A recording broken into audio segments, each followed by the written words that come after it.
நீங்கள் பார்த்து கொண்டிருப்பது உங்கள் ஜாஷுவா டிவி. சகல ஜனங்களுக்கும் நற்செய்தி.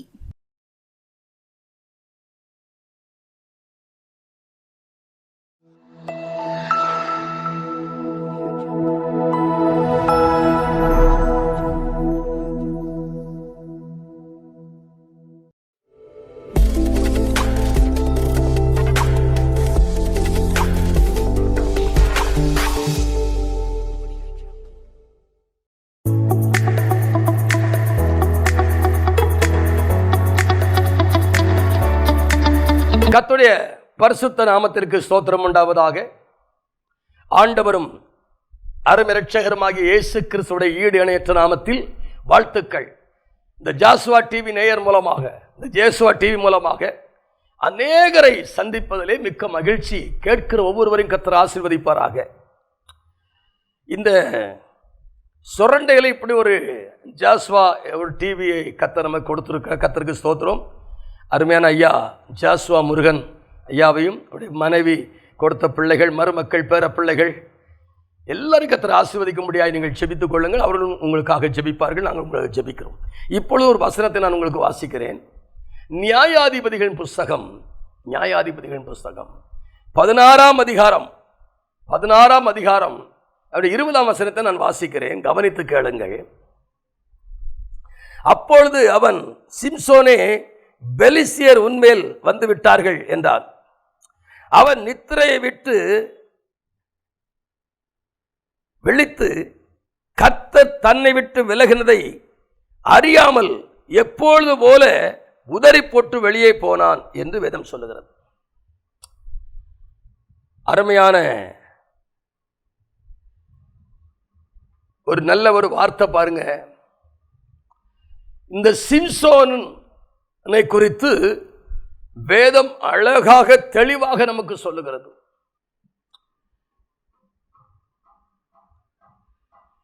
கர்த்தர் இஸ்ரவேல் ஜனங்களை அழகாக நடத்தி கொண்டு வருகிறார். நடத்தி கொண்டு வருகிற வழியிலே மோசேக்கு பின்பு யோசுவா வருகிறான். யோசுவாவுக்கு பின்பதாக நியாயாதிபதிகள் எழும்புகிறார்கள். நியாயாதிபதிகள் வரிசையில் இந்த சிம்சோன் ஒரு பெரிய பராக்கிரமசாலி. அவன் இஸ்ரவேலை நியாயம் விசாரிக்கிறவனாயிருந்தான். இந்த சிம்சோனை பற்றி ஒரு காரியம் என்ன என்றால், எப்படி உருவானான் என்பதை குறித்து நாம் அறிந்து கொள்ள வேண்டும். எப்படி உருவாக்கப்பட்டான் என்பதை அறிந்து கொள்ள வேண்டும். எப்படி வீழ்ச்சி அடைந்தான் என்பதை நாம் அறிந்து கொள்ள வேண்டும். ஒரு மனிதனுடைய வாழ்க்கையில் துவக்கம் எப்படி இருக்கிறதோ முடிவு சம்பூர்ணமாக இருக்கும் அப்படின்னு வேதம் சொல்லுது. ஆனால் இந்த யோசுவாவை பாருங்க, அவனுடைய தாய் தகப்பன் நல்ல ஒரு பக்தி உள்ள ஒரு குடும்பத்தை சேர்ந்தவர்கள். அவர்கள் தங்கள் வாழ்க்கையில் தொடர்ந்து வரும்பொழுது ஒரு தூதன் தோன்றி மனோவாவுடைய மனைவிடத்தில் பேசுகிறான். நீ ஒரு குமாரனை பெறுவாய், கர்ப்பவதியாகி ஒரு குமாரனை பெறுவாய். திராட்சரசம் மதுபானம் அருந்தக்கூடாது. அவன் தலையின் மேல் இருக்கிற முடி சவரன் கத்தி படக்கூடாது. அவனுடைய அந்த பிரதேசனுடைய ஆசீர்வாதம் இருக்கும் வரைக்கும் கர்த்தர் அவனோடு இருந்து பெரிய காரியங்களை செய்வார் என்று சொல்கிறான். இதை அவருடைய மனைவி, கொஞ்சம் இருங்க ஐயா, நான் என் புருஷனத்தை சொல்றேன் அப்படின்னு சொல்லி ஓடுறான். இன்னைக்கு நிறைய பேர் புருஷனோடு உட்கார்ந்து பேசுவதில்லை, கர்த்தர் சொல்ற காரியத்தை பகிர்ந்து கொள்வதும் இல்லை. அதில் நிறைய குடும்பங்கள் பாதிக்கப்பட்டிருக்கிறது. நான் சொல்வதற்கு வருத்தப்படுகிறேன். நீங்க உங்க அருமையான அன்பு சகோதரிகளே, உங்களுடைய பிரச்சனைகள்ல இல்ல ஒரு காரியத்தில் கர்த்தர் பேசின ஒரு காரியத்தில் கர்த்தர் அப்படி சொல்றாருன்னு சொல்லி உங்க புருஷனோட கூட நீங்க பேசுறீங்களா? அவனுக்கு அந்த காரியம் தெரியப்படுத்துறீங்களா? இல்ல அப்படி விட்டுறீங்களா? இந்த அம்மா தெரியப்படுத்துச்சு, நேர போய் புருஷன்ட்ட சொல்லிச்சு. அவர் சொன்னாரு, நீ சொல்றதை நான் வச்சு நம்ப மாட்டேன், என்னோட பேசட்டும்னு சொல்லி வர்றாங்க. வரும்போது அவங்க பேசுறாங்க. தூதன் வந்து பேசுறான். பேசணுன்னே இந்த மனோவா கேட்குறான், சரியா ரொம்ப சந்தோஷம், நீங்கள் சொன்னபடி நாங்கள் செய்வோம். ஆனால் அந்த பிள்ளை எப்படி வளர்க்கணும், எப்படி நடத்தணும், அதான் முக்கியம். இன்னைக்கு பிள்ளைகளை எப்படி வளர்க்கிறது நல்லா தெரியுது உங்களுக்கு. சோத்திரம், கர்த்தர் சோத்திரம். என்ன அப்படின்னா, நல்ல அவர்களுக்கு நல்ல ஆகாரத்தை கொடுக்குறீங்க, நல்ல வஸ்திரத்தை கொடுக்குறீங்க, வளர்க்குறீங்க, படிக்க வைக்கிறீங்க, பட்டாதாரியாக மாற்றுறீங்க. வளர்க்க தெரிஞ்ச உங்களுக்கு நடத்த தெரியவில்லை அல்லவா? இன்னைக்கு நிறைய குடும்பங்களில் பிள்ளைகளுடைய வாழ்க்கையில் பிரச்சனை வர்ற காரணம் தெரியுமா? ஓசியா 4:6 சொல்லுது, நீ வேதத்தை மறந்தால் நான் பிள்ளையை மறப்பேன். வேதத்துக்கும் குடும்பத்துக்கும் பிள்ளைக்கும் சம்பந்தம் இருக்குங்க. எஸ், சம்பந்தம் இருக்கு. வேதத்தை அறியணும், கர்த்தரை அறியணும். அறிந்ததை, அதனால்தான் லோத்து ஆபிரகாமோட இருந்த நாட்கள் அவனுக்கு செழிப்பாதான் இருந்துச்சு. அவனுக்கு ஒரு குறையும் இல்லை. ஆபிரகாமுடைய மந்தை பெருக ஆரம்பித்தது, லோத்துடைய மந்தையும் பெருக ஆரம்பித்தது. அவர்கள் வாசம் பண்ணத்தக்கதாக அந்த இடம் அவளுக்கு இல்லாதனால தான் பிரிஞ்சு போனாங்க. பிரிஞ்சு போய் இந்த லோத்து நேர சோதம் குமர பட்டணத்துக்குள்ள போயிட்டான். அங்க போன பிறகாவது தான் மனைவி பிள்ளைகளை கர்த்தருக்குன்னு நடத்தினானா? இல்லைங்க, நடத்தல. அவன் அறிந்த அளவுக்கு பிள்ளைகளுக்கு அந்த அறிவை கொடுக்கல, மனைவிக்கு அந்த அறிவை கொடுக்கல. ஒரு நாள் சோதம் குமர பட்டணம் அழிய போகுதுன்னு சொல்லி கர்த்தர் 2 தூதர்களை அனுப்பி அந்த 2 தூதர்களும் லோத்துவையும் மனைவியும் பிள்ளைகளையும் துரிதப்படுத்தினார். துரிதப்படுத்தும் பொழுது அவர்கள் தீவிரமாய், அவர் சொல்றார், தூதன் சொல்றான், ஜீவன் தப்ப ஓடு, சமபூமி எங்கு நில்லாதே என்று சொல்லி துரிதப்படுத்துகிறான். லோத்து அந்த வார்த்தையை கேட்டு தான் மனைவி பிள்ளைகள் ஓடுறாங்க.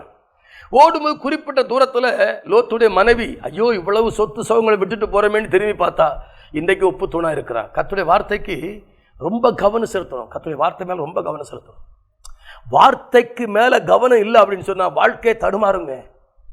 தேவனுடைய சத்தத்துக்கு செவி கொடுப்பதில் நீ கவனம் இல்லாத இருந்தால் உன் குடும்பத்தில் தான் பிரச்சனை வரும். அதை நீங்க புரிந்து கொள்ளுங்க. ஏன் இந்த காணொலி இன்னைக்கு உங்களுக்கு மத்தியில் கொண்டு வரோம் அப்படின்னா, இன்னைக்கு நிறைய குடும்பங்கள்ல பிரதிஷ்டை இழந்திருக்கிறாங்க. அப்புறம் அவன் சொல்றான், அந்த பிள்ளைய எப்படி நடத்தணும்னு கேட்கிறான். பிள்ளைகள், பெற்றோர் நல்ல கவனிங்க. உங்க வீட்டில் நீங்க உட்கார்ந்து இருக்கும் பொழுது, பெரும்பாலும் பெண்கள் தான் வீட்டில் அதிகமாக உட்கார்ந்துருப்பாங்க. அப்போ இவைகளை குறித்து, வேத வசனத்தை குறித்து கருத்தாய் பேசு, கவனமாய் புத்தி சொல்லு. உட்கார்ந்திருக்கும் போதும், எழுந்திருக்கும் பொழுதும், படுத்திருக்கும் பொழுதும், வழி நடக்கும் பொழுதும் இவைகளை குறித்து கருத்தாய் பேசு என்று சொல்லி அங்கே வேத வசனம் சொல்லுகிற, கர்த்தர் சொல்லுகிற காரியத்தை கவனித்து நடந்தவர்கள் பாக்கியவான்களாக இருந்தார்கள். அதனால தான் வளர்க்கணும், நடத்தணும். வளர்க்க தெரிஞ்ச நமக்கு நடத்த தெரியலல்ல. அதனால்தான் பிள்ளையாண்டானை நடத்த வேண்டிய வழியிலே நடத்துவாயானால் அவன் முதிர் வயதிலும் கைவிடாது இருப்பான். நடத்த தெரியல அப்படின்னு வைங்களேன், அது உங்களை கொண்டு ஒரு நாள் முதியோர் இல்லத்தில் கொண்டு விட்டுரும், அநாதை இல்லத்தில் கொண்டு விட்டுரும். ஏன் தெரியுமா? வேத வசனத்தை நீங்க கற்றுக் கொடுத்தா தெய்வ பயம் இருக்கும். கர்த்தர் தன்னை பார்க்கிறார் என்று யோசேப்பு சொல்லலாம். இந்த பெரிய பாவத்துக்கு உடன்படுவது எப்படி, தேவனுக்கு பிரியமில்லாத காரியம் எப்படி செய்வது அப்படின்னு விலகி ஓடுறான். அப்போ சில விஷயங்கள் விலகி ஓடணும். நாம் கர்த்தரை அறிந்தவனாக இருந்தால் தான் விலகி ஓட முடியும், சாதாரணமாக எல்லாம் ஓட முடியாது. இந்த யோசேப்புடைய வாழ்க்கையில் பெரிய காரியத்தை செய்த, அது இருக்கட்டும். இப்போ இந்த மனோவா பிள்ளை வளர்க்குற காரியத்தில் வளர்த்தான். அவன் வளர்ந்தான், பெரியவனானா. பெலிஸ்தியருக்கு விரோதமாக யுத்தத்தில் அவன் ஜெயிக்கணும், அவனை அடித்து அவனை கீழ்ப்படுத்தணுங்கிறது தான் தேவனுடைய திட்டம். அதுக்காகத்தான் ஒரு பெண் மூலமாய் பிரச்சனை உள்ள கொண்டு வருகிறார். ஒரு பெண்ணை பார்க்குறான், அது பெலிஸ்திய தேசத்தில் உள்ள பிள்ளை, அவன் கண்களுக்கு இன்பமாக இருந்துச்சுன்னு வேதம் சொல்லுது. பெற்றோர்கிட்ட சொல்ல, அதை வளர்க்க எனக்கு ரொம்ப பிரியமாக இருக்கு. அவளை திருமணம் பண்ணுறதுக்கு முன்னால் வேற ஒருத்தன் திருமணம் பண்ணிட்டு போயிறான். அதனால கோபம் உண்டாகி பெலிஸ்தியருக்கு விரோதமாக எழும்பி எல்லாரையும் அடிக்கிறான். அடித்து நொறுக்கி சிம்சோன்னாலே பெலிஸ்தியருக்கு ஒரு பெரிய பயம் உண்டாயிற்று. ஒரு நாள் காசா பட்டணத்தினுடைய அந்த மதில் சுவருடைய வாசலை பிடிங்கி கொண்டு அப்படியே போகிறான். காசா பட்டணத்து மக்கள் அவனை பார்க்குறாங்க. ஏ அப்பா, இந்த பெரிய வாசலையே பிடிங்கி கொண்டு போகிறானே, இவனுக்கு முன்னால் எப்படி நிற்க முடியும் அப்படின்னு பயந்தாங்க. அல்ல கவனிங்க, பெலிஸ்திய தேசமே பயந்துச்சு. அப்பொழுதுதான் இவனை சாகடிப்பதற்கு, இவனை மாற்றுவதற்கு ஒரு சின்ன துருப்பு சீட்டு என்னன்னு கேட்டா, தெலிலாள் என்கிற ஒரு பெண் வந்து அவன்கிட்ட சிக்கினான். இவன் எங்க போனாலும் அடிச்சு நொறுக்கிட்டு பராக்கிரமம் பண்ணிட்டு நேரம் எங்க வந்துடும் அப்படின்னா தெல்லா இடத்துக்கு வந்துடுவான். இப்ப இவன் தெல்லாள் வீட்டில் வந்து தங்குறான்னு சொல்லி அந்த பெலிஸ்திய தேசத்தினுடைய அதிபதிகள் வந்து அவளோட பேசுறாங்க. அவனுடைய மகா பெரிய பலம் எதனால் வந்தது என்று எனக்கு கேட்டு சொல்லு, இல்லைன்னா உன்னை கொன்னுருவன்னு சொல்லி நீ எங்களுக்கு செய்தா அவனுக்கு நான் உபகாரம் செய்வோம், பணம் கொடுப்போன்னு. அவளும் பார்த்தா சரி இவனுடைய பலத்தை கேட்டு சொல்லிடுவோம், இல்லை நம்மளை கொன்னுருவாங்கன்னு சொல்லி அவனுடைய பலத்தை கேட்கறதுக்காக அவ பிரயாசப்படுறான். அவனும் பலமுறை சாக்கு போக்கெல்லாம் சொல்றான், எல்லாம் ஃபெயிலியர் ஆகி போகுது. கட்டத்தில் பாருங்க, ஒரு வசனத்தை வாசிக்கிறேன், 16 வசனத்தை. அவள் இப்படி அவனை தினம் தினம் தன் வார்த்தையினாலே நெருக்கி அலட்டி கொண்டிருந்தாள். சாகத்தக்கதாக அவன் ஆத்மா விசனமடைந்தது. தொடர்ந்து பேசிட்டு இருக்கிறான். எங்க பேச பேசதான் பாவமும் உள்ள வருங்க. பேச பேசதான், பேச்சில் தான் பாவம் உள்ள வருது. சீகேமூர்காரே தீனாளோடு அவள் மனசுக்கு ஏற்றபடி, மனசு விரும்புறபடி அவள்கிட்ட பேசி அவளை மயக்கிறான். லூசிபரும் ஏவாளை அவளுடைய மனசு மாறத்தக்கதாக பேசுகிறான். சில நாளாக பேசி பேசி பாவம் உள்ளே வருகிறது, தேவ சித்தத்தை மாறுறாங்க. என்றைக்குமே பேச்சில் தாங்க பாவம் உள்ள வரும். அதனால் ரொம்ப கவனமாக இருக்கணும். இவன் பேசி பேசி அவனை அல்லல் தட்டி கடைசியில் அவன் சாகத்தக்கதாக அவன் சொல்றான், என் பலன் வந்து எதில் இருக்கு அப்படின்னா என் சடைகளில் இருக்கிறது, என் முடியில் இருக்கிறது என்று சொன்னான். அதனால் தான் அவன் மடியில் படுக்க வச்சு அப்படி அந்த 19ஆம் வசனத்தில் அவனை தன் மடியிலே படுக்க வைத்து நித்திரை பண்ண வைத்தாள். நல்ல நித்திரை பண்ணும் பொழுது ஒருவனை கொண்டு வந்து தலைமுடியெல்லாம் சிரைத்து எடுத்து விட்டாள். மீகா 7:15 சொல்லுகிறது, மடியிலே படுத்திருக்கிறவளுக்கு முன்பாக உன் வாயை திறவாதை என்று வேதம் சொல்லுது. வாயை திறந்தா சிக்கலாய் பெறும், கவனம். ஆக இந்த முறை அவனுடைய பலம் எல்லாம் போயிட்டுங்க. அப்பந்தான் அந்த 20ஆம் வசனத்தில் சிம்சோனே பெலிஸ்தியர் உண்மையில் வந்து விட்டார்கள் என்ற பொழுது அவன் எப்பொழுது போல கர்த்தர் தன்னை விட்டு விலகினதை அறியாமல் எப்பம் போல உதறி விட்டு எழும்பினான். பெலிஸ்தியர் பிடித்தார்கள், 2 கண்களை குருடாக்கினார்கள். அவங்கள் தேசத்தை கொண்டு போய் அவனை மாவரைக்க வைத்தார்கள். பிரியமான தேவஜனமே, இஸ்ரவேல் தேசம் முழுவதுக்கும் இரட்சகனாய் இருந்தவன், பராக்கிரமசாலியா இருந்தவன், ஒரு முறை சிங்கம் வருகிறது, அதை கழித்து போடுகிறான். ஒரு முறை ஒரு கழுதையின் தாடை எலும்பை எடுத்துக்கொண்டு 1000 பேரை கொண்டு குவிக்கிறான். சாதாரண மனுஷன் 1000 பேரை அடிக்கணும், ஒருவனை அடிக்கிறதே பெரிய கஷ்டம். 1000 பேரை கொண்டு குவிக்கிறான். அப்படிப்பட்ட மகா பயங்கரமான பராக்கிரமசாலியினுடைய ஒரு பலன் அவனுடைய பிரதிஷ்டையில் இருந்துச்சுங்க. பிரதிஷ்டை மிக முக்கியம். பிரதிஷ்டை ஒவ்வொரு மனுஷனுக்கும் பிரதிஷ்டை தேவை. நீங்க சர்ச்சை பிரதிஷ்டை பண்ணுவீங்க. எதுக்கு? ஒரு சர்ச்சை கட்டியாச்சு, அதை சபையாரெல்லாம் சேர்ந்து நல்ல ஊழியக்காரங்களை கொண்டு வந்து பிரதிஷ்டை பண்ணி நடத்துவீங்க. ஏன்? கர்த்தருக்காக கட்டப்பட்ட ஆலயம், இதில் கர்த்தர் வாசம் பண்ணுகிறார். நாங்களும் அவர் வாசம் பண்ணுகிற இடத்துல வந்து அவரோடு கூட ஆராதித்து அவரை மகிமைப்படுத்தி அவர் தருகிற ஆசீர்வாதத்தை பெற்றுக் கொடுக்கிறோம். ஒரு வீட்டை கட்டுறீங்க, உங்களுக்காக கட்டுறீங்க, உங்க மனைவி பிள்ளைகளுக்காக கட்டுறீங்க, அதில் நீங்க வாசம் பண்றீங்க, கர்த்தரை கூப்பிடுறீங்க, கர்த்தர் வருகிறார். இன்னொரு பிரதிஷ்டை தெரியுமா? ஒவ்வொரு மனிதனும் தன்னை கர்த்தருக்கு பிரதிஷ்டை பண்ணப்பட வேண்டும். ஒவ்வொரு மனிதனும். யாக்கோபு கொடுத்த சாபம் பிள்ளை மேல அப்படியே வந்து பலித்தது. எங்க? சீகேம் ஊர்ல. அந்த சீகேம் ஊர் பட்டணத்து மக்களை பூரா ஆண்கள் எல்லாம் வெட்டி கொன்னு குவித்தாங்களே. அப்பொழுது சொன்னான், சிமியோனும் லேவி ஏக சகோதரர்கள், அவர்கள் கொடுமையின் கருவிகள், என் ஆத்துமாவுடைய ஆலோசனைக்கு உடன்படாதே என்று அவர் சாபம் போட்டார். போட்ட சாபம் சீனாய் வனாந்திரத்திலிருந்து மலையிலிருந்து மோசே இறங்கி வரும் பொழுது கன்றுக்குட்டியை பார்த்து அவன் சொல்றான், யார் என் பட்சத்தில் இருக்கிற கர்த்தருக்காக சொல்லும்போது இந்த லேவி கோத்திரம் பிரிந்து வந்தது.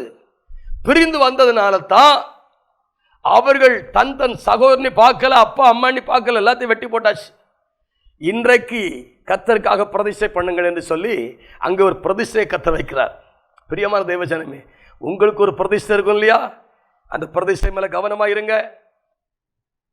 யாருக்காகவும் எதற்காகவும் இந்த பிரதிஷ்டையை விட்டு கொடுக்காதபடிக்கு கவனமாயிருங்க, கவனமாயிருங்க, கவனமாயிருங்க. மிக மிக கவனம். பிரதிஷ்டை மேல கவனம். பிரதிஷ்டை போயிட்டா கர்த்தர் போயிடுவார், மகிமை போயிடும், பலமும் போயிடும், பழைய வாழ்க்கைக்கு வந்துடலாம். சோத்திரம். பழைய வாழ்க்கை வேண்டாங்க, புது வாழ்க்கைக்குள்ளே இருக்க வேண்டுமே. ஆனால் அழைப்பு, பிரித்தெடுக்கப்படுதல், பிரதிஷ்டை, அர்ப்பணிப்பு, தேவ சித்தம் செய்தல், இவைகளை கொண்டு தொடர்ந்து ஓடும் பொழுது தேவன் மகிமையான காரியத்தை உங்களுக்கு செய்வார். பாருங்க, எவ்வளோ பெரிய பராக்கிரமசாலி. கேவலம் ஒரு பெண்ணுக்கு அடிமையாகி மகிமையான தேவனை விட்டுட்டு பெண்ணை பிடித்து கொண்டிருக்கிறான்.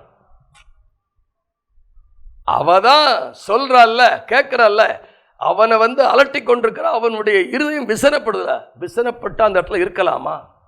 உன் ஆவில துக்கம் உண்டான அந்த இடத்துல இருக்கலாமா? உன் ஆவி துக்கப்படுதா இல்லையா? பிரியமான தேவஜனமே, 4 பேர் கூட்டியிருக்கிறதுல பேசும்போது சில நேரங்களில் வார்த்தை செல்லணும், ஆவில துக்கம் உண்டாகுதா இல்லையா? அதை விட்டு வெளியே போயிடணுங்க. இருக்கிற இடம் சரியில்லையா? அதை விட்டு வெளியே போயிடணும். சேர்ந்த நபர்கள் சரியில்லையா? வெளியே போயிடணும். போயிருந்தா பெலிசியருக்கு சிம்சோனை பார்த்தா மரண பயம், மரண பயம். ஆனால் இந்த சிம்சோனுக்கு ஒரு பெரிய வருத்தம். இந்த விருத்த சேதனம் இல்லாத ஜனங்கள் நடுவில் நம்ம சாக போகிறோமே, அவனால சாகக்கூடாது. ஆண்டவரே, இந்த ஒரு விஷயம் என்னை நினைத்தருளும் என்று சொல்லி சிம்சோன் கதறுகிறான். அவன் முடி முளைக்க தொடங்குகிறது. அவனுக்குள்ள ஒரு புது பலன் வர ஆரம்பிக்கிறது. பெலிஸ்தர் எல்லாரும் இவனை வேடிக்கை காட்டும்படியாக ஒரு பெரிய மண்டபத்துக்குள்ளே கொண்டு நிற்பாட்டுகிறார்கள். 2 தூண்கள் நடுவில் நின்று கொண்டிருக்கிறான். கர்த்தாவே, இந்த ஒரு விஷயம் நினைத்தருளும் என்று சொல்லி மிகுந்த மன வருத்தத்தோடு வேண்டிக் கொண்டான். கர்த்தர் அவனுக்கு இறங்கினார். 2 தூணையும் தள்ளினார். உயிரோடு இருக்கும்போது செத்தவளை விட அவன் சாகும்போது கொண்டது அதிகம் என்று வேதம் சொல்லுகிறது. பிரியமான தேவஜனமே, நம்முடைய வாழ்க்கையில் கர்த்தர் நம்மளோடு இருக்கிறாரா, நம்மளை விட்டு விலகினாரா? அந்த பிரதிஷ்டையில் இருக்கிறோமா, பிரதிஷ்டை விட்டு வெளியே வந்துட்டோமா? கொஞ்சம் கவனித்து பார்ப்போமே. வேத வசனத்தை எடுத்து உட்காருங்க. நியாயாதிபதிகள் அதிகாரத்தை எடுங்க, உட்கார்ந்து வாசிங்க, தியானிங்க. சொல்லப்பட்ட வசனங்கள் சரிதானா சரியில்லையான்னுட்டு. சரிங்களா? நாம் ஜெபிப்போமா? மகா பரிசுத்தமும் கிருபையும் இரக்கமும் நிறைந்த அன்பு பிதாவே, கிருபையாய் கொடுத்த வாழ்க்கைக்காய் நன்றி. கிருபையாய் கொடுத்த காலங்களுக்காய், நாட்களுக்காய் நன்றி. இந்த காணொலி மூலமாய் கேட்கிறவருடைய வாழ்க்கையில அந்த பிரதிஷ்டை தனக்குள்ள இருக்கிறதா? அழைக்கப்பட்ட பொழுது இருந்ததான அந்த மகிமை இருக்கிறதா? அந்த பிரதிஷ்டை இருக்கிறதா? அந்த அர்ப்பணிப்பு இருக்குதா? அந்த அபிஷேகம் இருக்குதா? இன்றைக்கு அநேக பேர் இந்த பிரதிஷ்டையை விட்டுட்டு எவ்வளவு கஷ்டப்படுறாங்க, எவ்வளவு வருத்தப்படுறாங்க. ஒரு காரியத்தை அறிந்து கொள்வதற்கு இன்னொரு ஊழியக்காரத்தில் கேட்க போறாங்க, இன்னொரு தீர்க்கதரிசி ஓடுறாங்க, அங்க ஓடுறாங்க, இங்க ஓடுறாங்க.